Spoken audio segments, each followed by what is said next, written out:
It's the 19th of October today, and it's barely 5:30 in the evening, and it's already turning dark.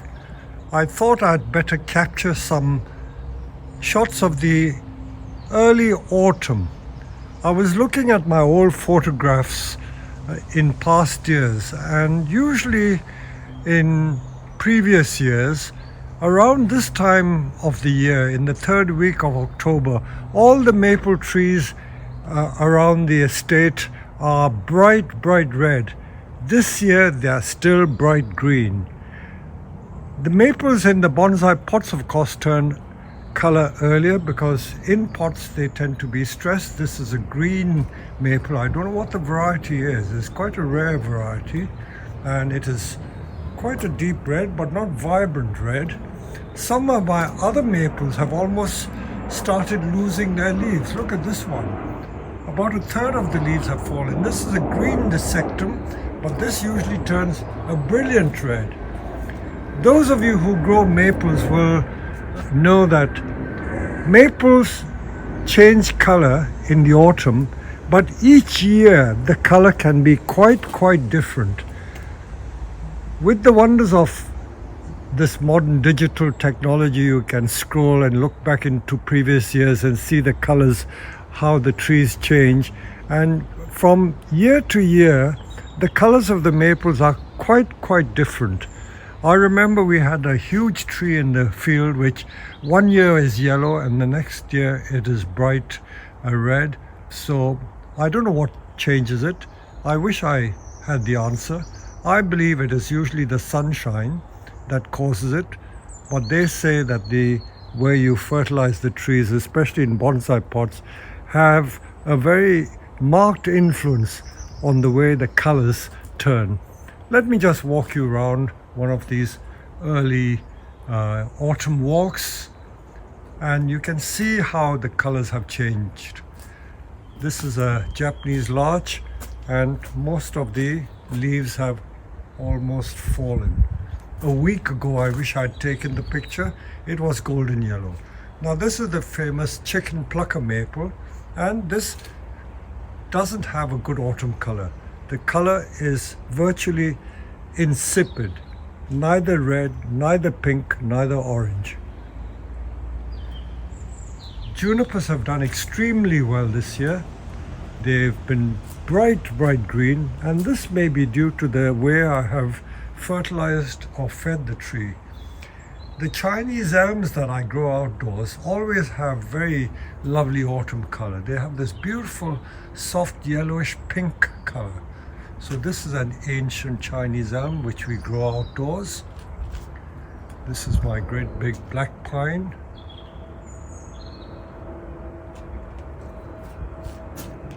The field maples have not changed color. It's not looking good. But to show you what our junipers look like, they are bright green. Trident maples have not turned color at all. But this year we've had a very poor year as far as maples are concerned because they all got badly burnt by the sun. So this shade house I had to build rapidly in August it was, because we had a very severe May and June, and the heat of that early summer burnt most of the maple leaves. That's a black pine, and these are all our junipers. We have about 20 or 30 of these 70 centimeter tall junipers with massive trunks. They came from Japan. We can't produce these in a hurry, so they are developed in Japan, and then we refine the trees here. We refine them and improve on them. And this is one that Kevin carved. You can see the distinctive Kevin signature carving. And as I said, our junipers are beautiful green. And this is that great big mountain maple that I created only 2.5 years ago using a pickaxe and a crowbar. And The crown has almost shed all its leaves and just the bottom leaves are left. Again, the color is not brilliant. I've had more beautiful color than that. So walking through the grounds, juniper's looking good, the black pine's looking good. And these maple trees which are growing in the ground are all bright green. I may show you some still pictures of previous years taken around the 20th of October, and the entire estate is red with vibrant color.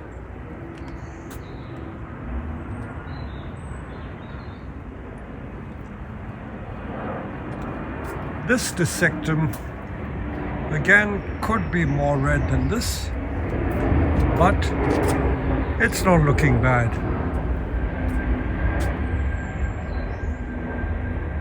The Chinese quince usually turn a good color.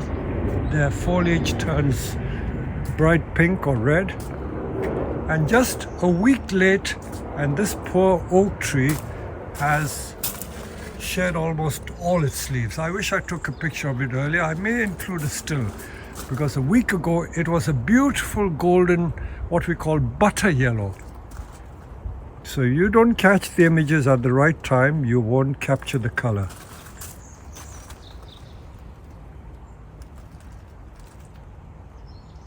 If any of you try eating these fruit, it's very hard. The Chinese quince that come from Japan, I was told that the Japanese use it for making an infusion like a tea, quince tea. They cut slices and boil it in water, and that makes a delightful drink, especially good for sore throats and good for all sorts of chest ailments.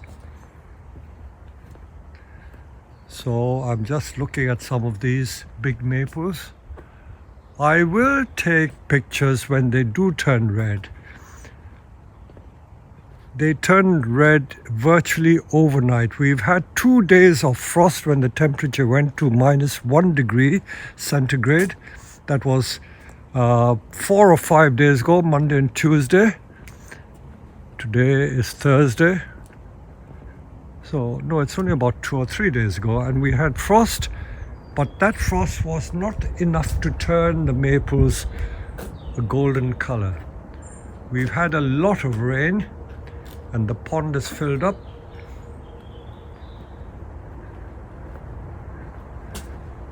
The maples which are growing in flower pots, of course, turn color sooner. And in fact, many of them have lost their leaves. These were covered in beautiful red leaves only a week ago, and there are hardly any leaves left on the tree. Let me just find some more colorful trees to show you. So this has been a disappointing year. Colors have changed so quickly that we haven't had time to really enjoy it. This, I'm talking of the maples that are growing in flower pots, not the maples in the ground. That has yet to come. That's a dissectum, a large dissectum. Look at the color of that. Let me just get closer.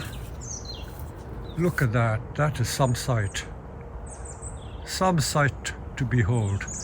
But that maple at the back, that's an Arakawa, that is still green. This is an ordinary mountain maple that's just turned a soft shade of pink. The ginkgo trees that are growing in the ground have not turned color. These are our Japanese larches. We've got a couple of thousand of them, and these we grow on to make into bonsai ourselves. Many of them are turned into forests, so we're going to be okay for larch for the next 2 years.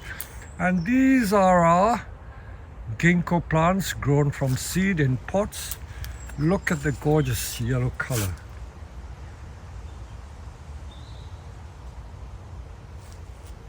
Those are larches we planted in larger pots, and they've started turning color. Give you some different shades of color. These are our blue cedars, and this is cedar of Lebanon, the green cedar. They look like larches, but they're not larches. They are cedar of Lebanon.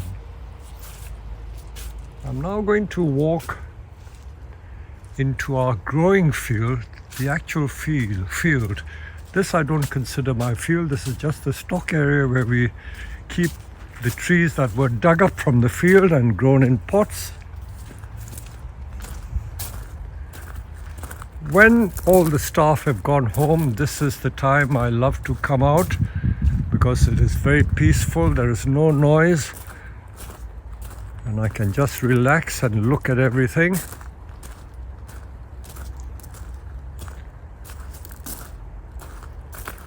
Trident maples are always very temperamental. Some years you get good color, other years you don't get good color. All these tridents are grown in these big flower pots to thicken the trunk. That's another thick trunk trident, and that's not a bad color. So that pot, each panel of the greenhouse is 2 foot wide, 60 centimeter. So that pot is about, I would say, 70 or 75 centimeter long. So that tree is 100 centimeter tall. And the nibari of that tree is almost 60 centimeter across if you measure it from end to end. Now this trident maple, the color is very insipid. So I'm not turning the camera off, I'm just going to walk you through so that what you see is what I'm seeing as I walk across the lawn into my growing field area.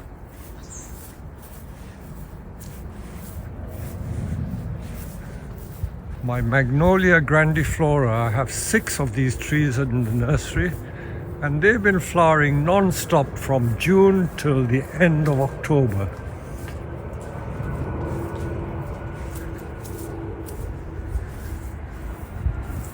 Only yesterday there was a big blossom on it.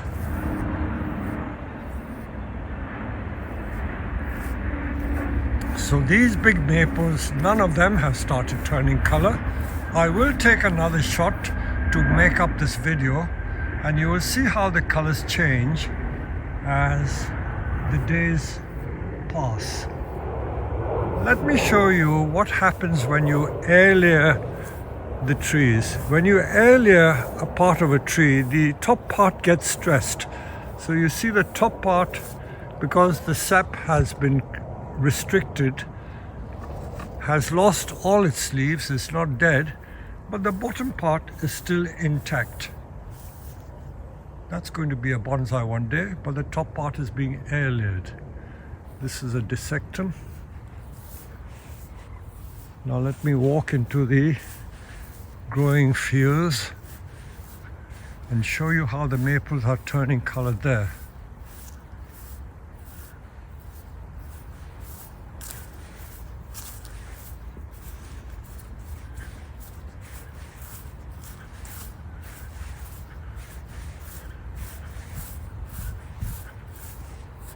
These are maples which are growing in flower pots. These are the great big ginormous yews that we dug up from the hedge. They're all doing well.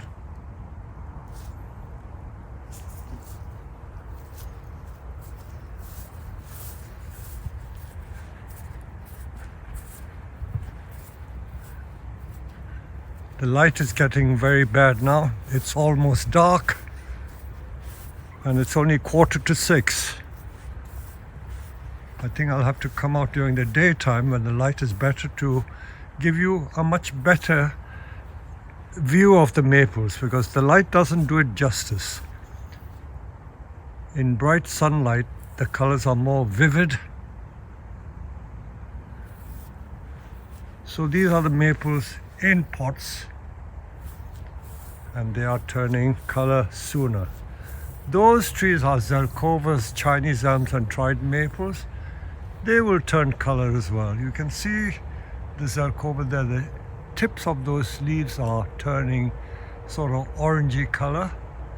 This Chinese elm is bright green, that's Chinese elm, Ulmus parviflora.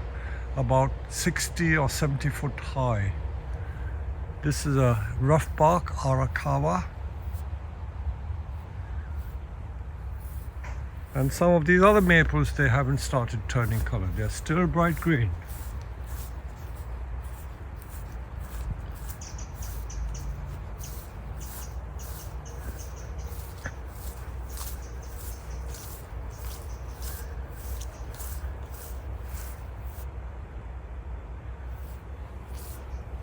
So as they say, this is the state of play of our maples.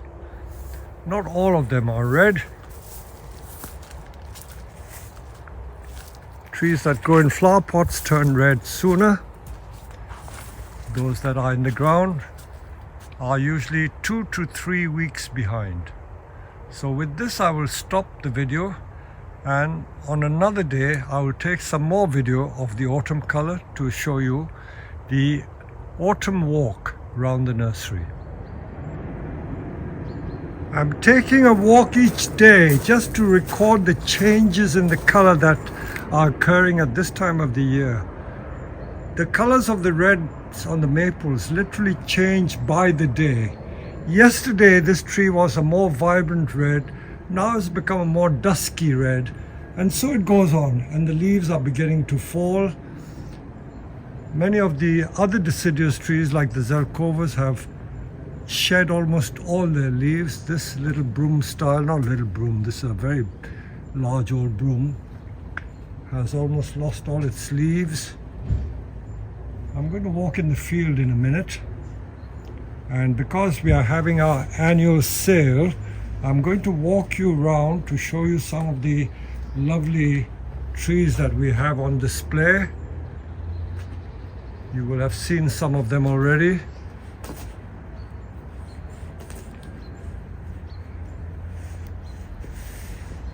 And we've got some beautiful, beautiful Itoigawa junipers.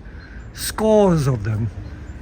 These were mainly from Japan. Some were purchased about 2008, is 13 or 15 years ago. Some date back from the early 90s. And some were only last year's imports, 50 and 60-year-old trees. And I've had Kevin style some of them. Not all of them have been styled yet, but some of them have been styled. I'm going to take more pictures during the week so you can see the quality of these junipers that we have.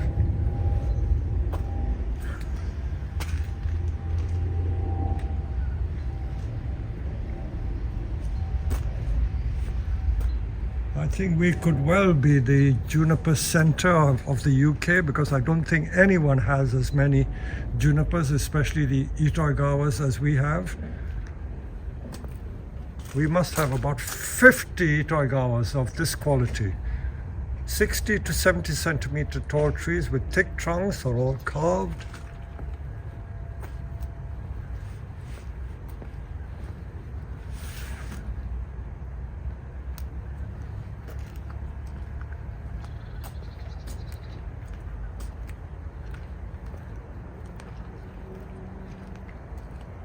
This, I think, was a Tohoku juniper. I'm not sure, but it could well be. These are probably Kisu. This was an import from the 1990s. And it's doubled in thickness since I've had it over the 30 years. And we're always restyling, redesigning these trees. Just a few new wires put on this tree. Almost like a literati style.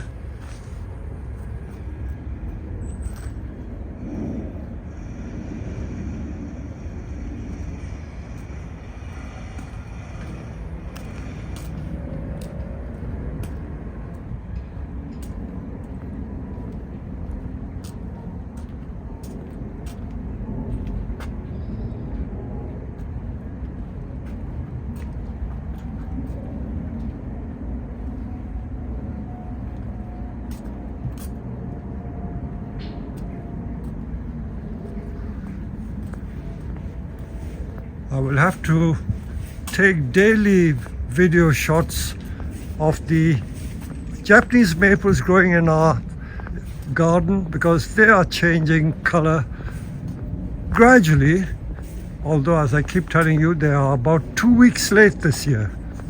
Normally by the last week in October they will have lost their leaves, but these haven't even started turning color. Some of them are turning color, but not all. So maybe next week this entire area will be completely red, so I can't wait to see it. The light is not very good now because the sun is setting, but I look forward to showing you some more shots. So there you go.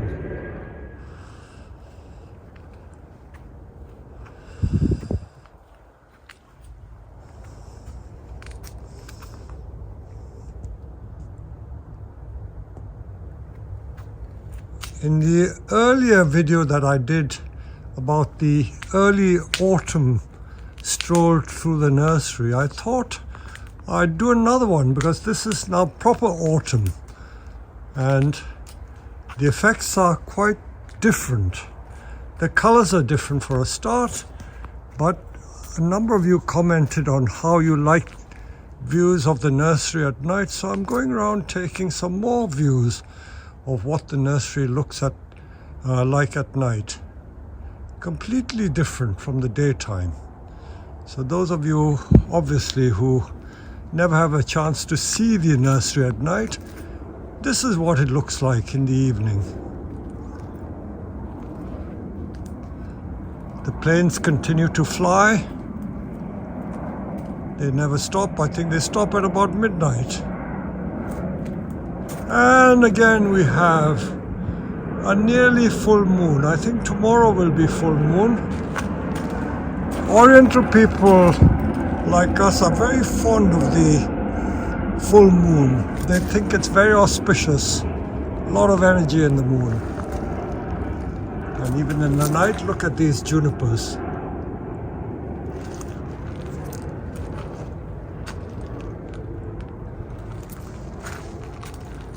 A lot of people say that I should get a proper camera.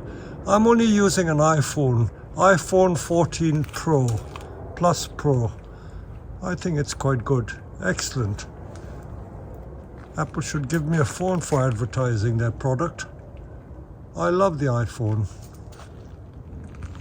It's so easy to use and the picture quality is stunning. I only hope I can use it for doing some pictures for my future books. I'm not sure if the resolution is high enough. Some of you can advise me.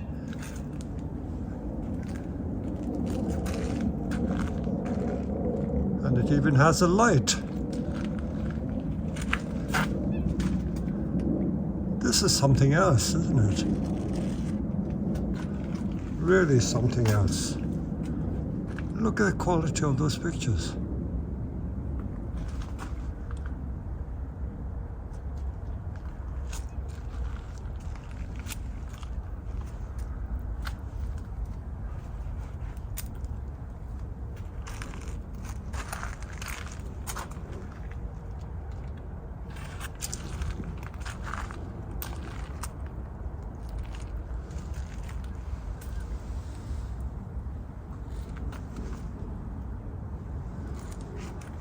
So these are the junipers we have. We have scores and scores of them.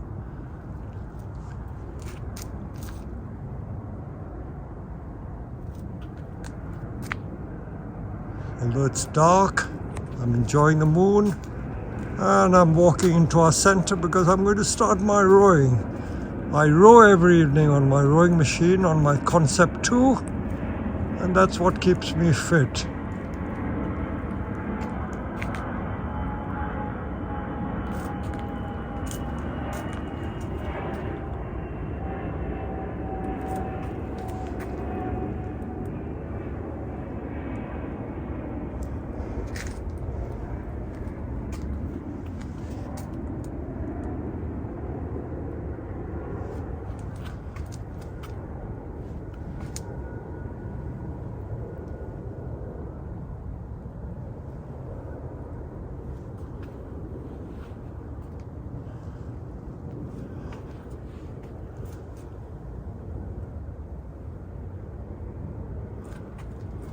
So this is going to be a rather long video because I'm going to take all the autumn pictures and put it together in a late autumn stroll.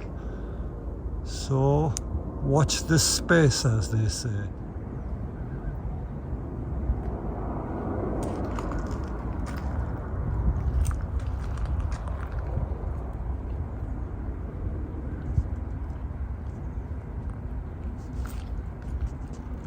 Today is the 27th of October, and I'm going to take lots of videos in different light conditions because no 2 days are the same at this time of the year.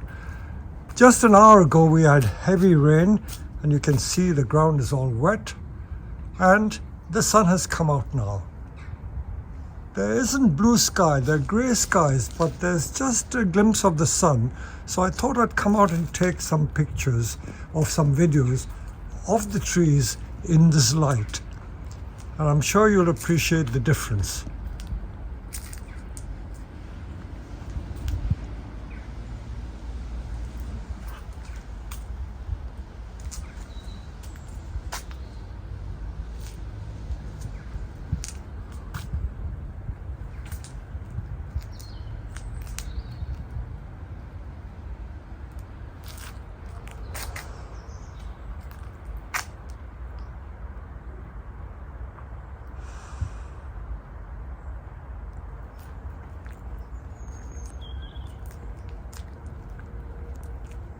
You can understand why I love maples. The colors are so vibrant and they change from year to year. This tree was brilliant last year, deep red, but this year it's only an orangey red, not bright red. This tree always turns a beautiful color. It's deep green for most of the year. I must try and discover what the variety is. I did remember, but it's not an ordinary mountain maple. It's one of these esoteric types. You see, the leaf form is quite different, but the color is stunning. It is literally changing by the day. It's not so nice today. The previous day was better, but I will follow the progress of this tree because you can see already the tips of these leaves are already turning black and about to fall. And you only need one gust of wind and almost all the leaves will disappear. So while we have the leaves on, I'm taking these pictures. Of course, the evergreens are serene and regal, elegant throughout the year. Look at this pine.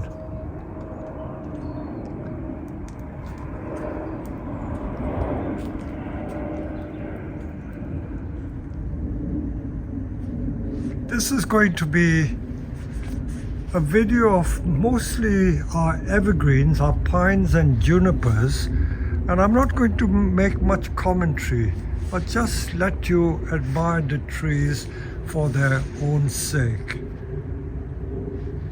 It's the 27th of October and it's coming into autumn. Lots of color changes, but this year very slow. But nonetheless, I will take you through the garden and show you what is going on.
When you see the maples in their autumn color, you can't help but love them. Maples are usually admired for the changes through the seasons of their leaf color. In spring, some of them, like the red maples, Deishoujo, Seigen, they are bright red, and the autumn it's not so beautiful. But there are other trees like this one. I'm not sure what this variety is. I think it could be Shiner, I'm not sure, but whatever it is, this one has its beautiful color in the autumn. Believe it or not, these were all made on the nursery from large garden trees that we grow. So they're just grown large and then cut down to size. If you look at some of these big tall dissectums, I could get several trees out of it. We do sell them as garden trees, but sometimes out of a big tree that is about 8 or 9 foot tall, I could get about 3 or 4 trees. So I'm going to give you some hints as to how we make our big maple bonsai from large tall trees. You've seen this famous one, which was created using a crowbar and pickaxe. I won't dwell on it. It gets too boring. But in many instances, we air layer the trees. It's in my nature not to waste anything. I could easily cut the branches off and then let it develop, but rather than waste it, I just spend a year, take the trouble to air layer it, and they will become a nice bonsai and can get a bonus of other trees as well. So this was a Deishoujo we started air layering in June.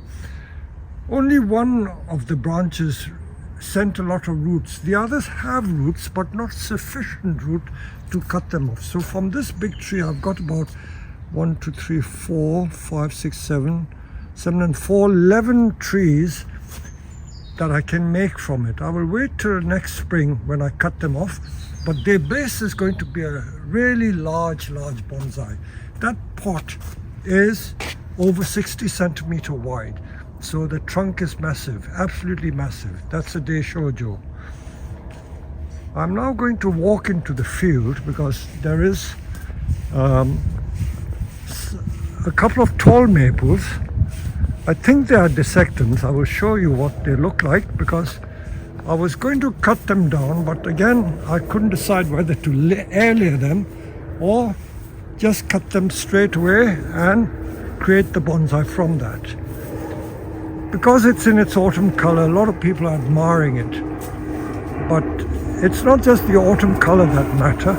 Now these are the 3 dissectums that have been here. You can see we are air layering the tops here. I don't think it has rooted that well because we did it rather late in the year. But you can see what we mean. This tree, you can see straight away that the bottom part is going to make a beautiful bonsai. If you can imagine the tree like that and forget the top, there is the bonsai. There is the bonsai. I don't need it that tall.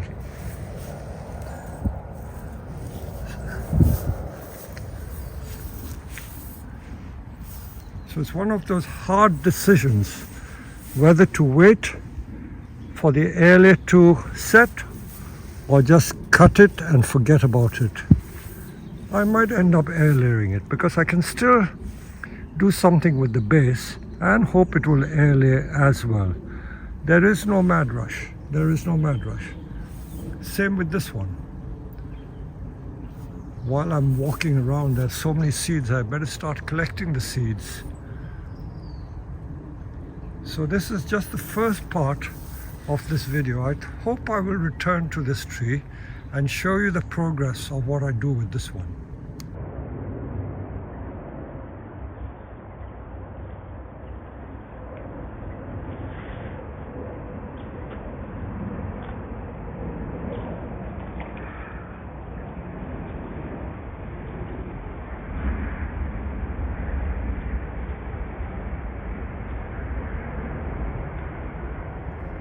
Well, it's been a horrible 24 hours because we've had so much rain.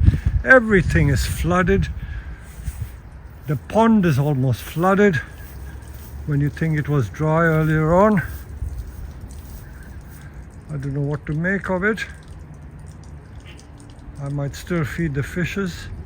And the colors are just gradually coming. Look at it. The 29th of October. Usually the leaves would have fallen. So I'm going to take pictures every day to record how the colors change. It's the 2nd of November and we've had such a lot of rain that the whole nursery has been flooded for most of the last 2 days. Let me just walk you through. It hasn't stopped for the last 12 hours. This is just a brief respite, and because it hasn't rained for about 5 minutes, I've come out with my camera to record what I can see. So even in the nursery I get reflections of my bonsai in the large puddles that are around.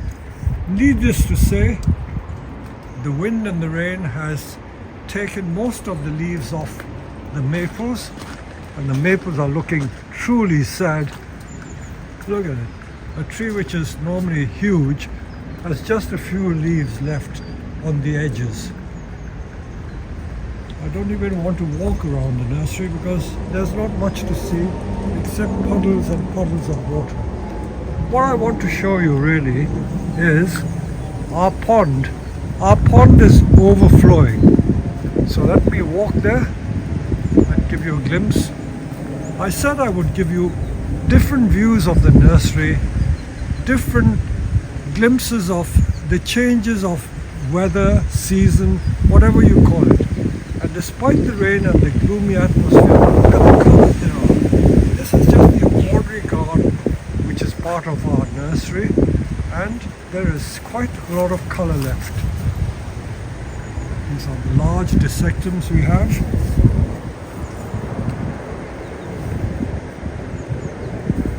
But the large maples, like these trees, they haven't turned color. They are mostly green and a hint of yellow.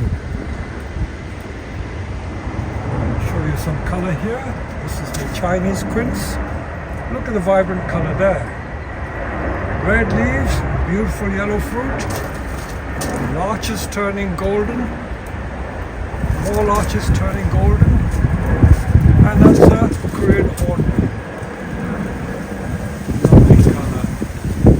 Lovely trunk. So although I'm shivering in the cold, there is still so much beauty around. I'm now going to brave the elements and go into the pond, and you'll be surprised how deep the pond is. It's overflowing with water.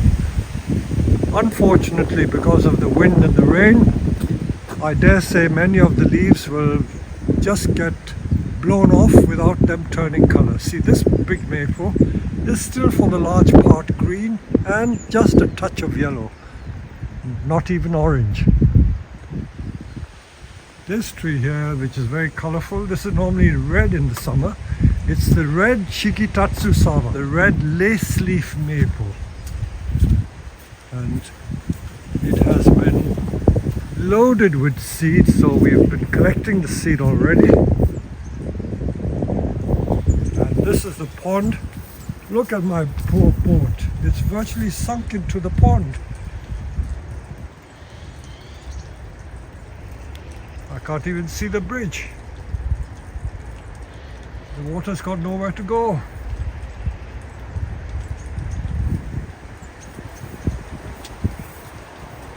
I'm going to walk around to the other side so that you get a better view. Whichever way you turn, you get a different view, different aspect, different perspective.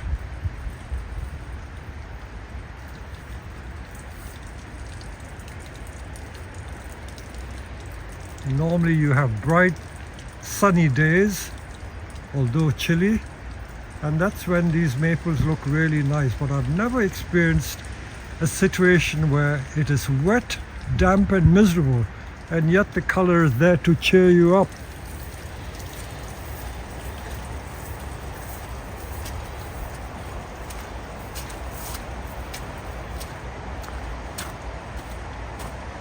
My large ginkgo tree in the nursery hasn't started turning color yet, but all these maples in pots, they've either turned color or the leaves have fallen already.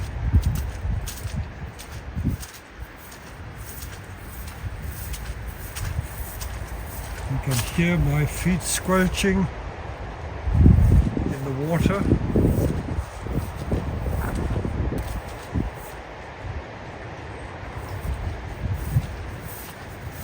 Some maples, of course, don't always turn red. This is a beautiful golden variety. I don't know the names of all of them, I'm afraid. There are far too many maples to remember all the names.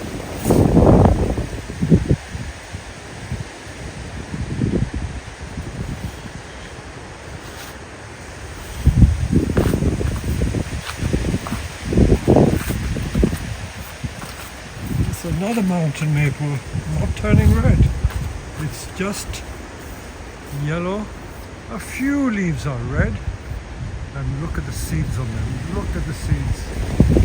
So many seeds this year.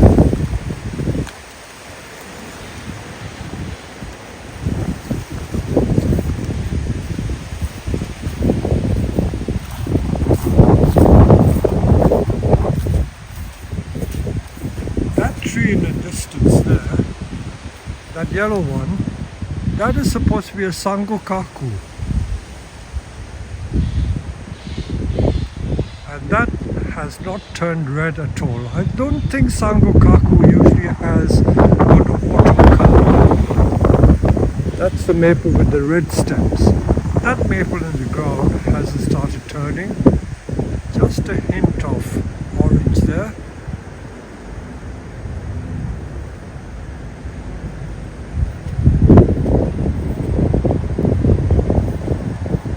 We'll walk close to this one. This, I think, is a japonicum. It's not a palmatum, so it's a japonicum. Let's look at some of the leaves.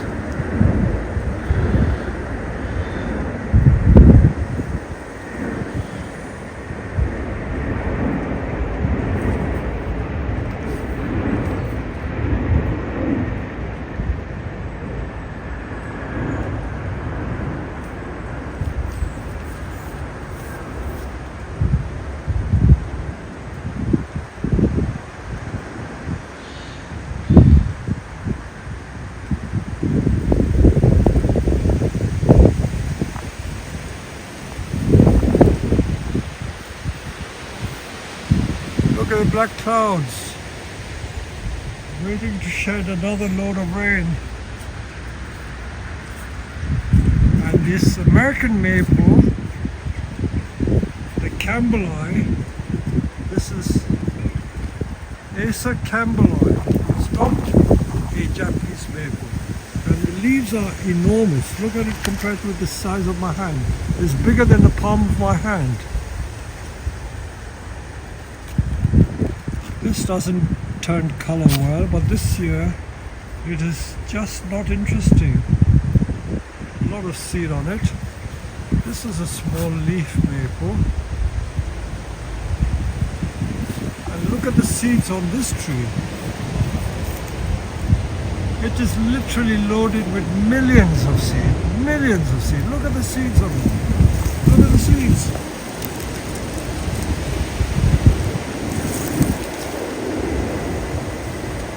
I've never seen so many seeds in all my life on this tree. Absolutely loaded.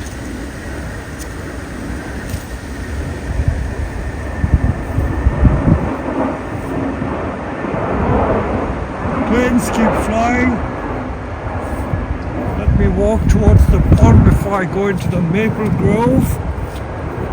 You can see how high the water is. It's overflowed into the bank.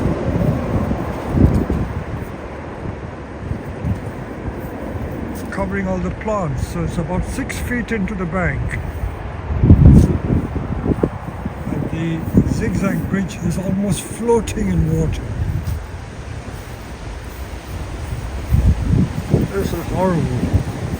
But again, there's a beauty of its own.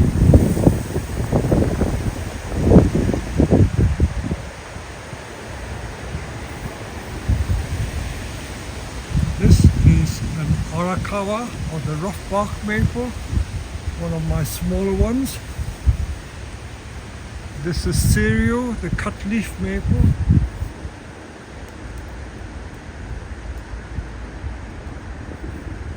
And that's the view of the maple grove. Spooky, eerie.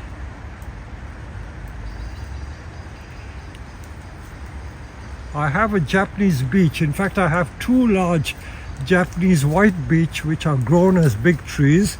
They were only 6-inch high bonsai 30 years ago, but look at it. The trunk is about 15 inches in diameter and the tree is about 25 foot high, right up to the top.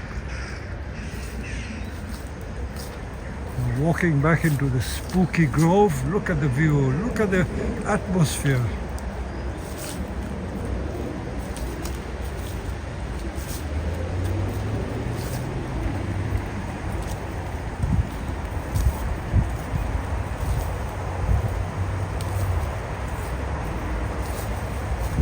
I'm glad I came out to do this video. So you can always find beauty in the most unexpected situations. Look at that view.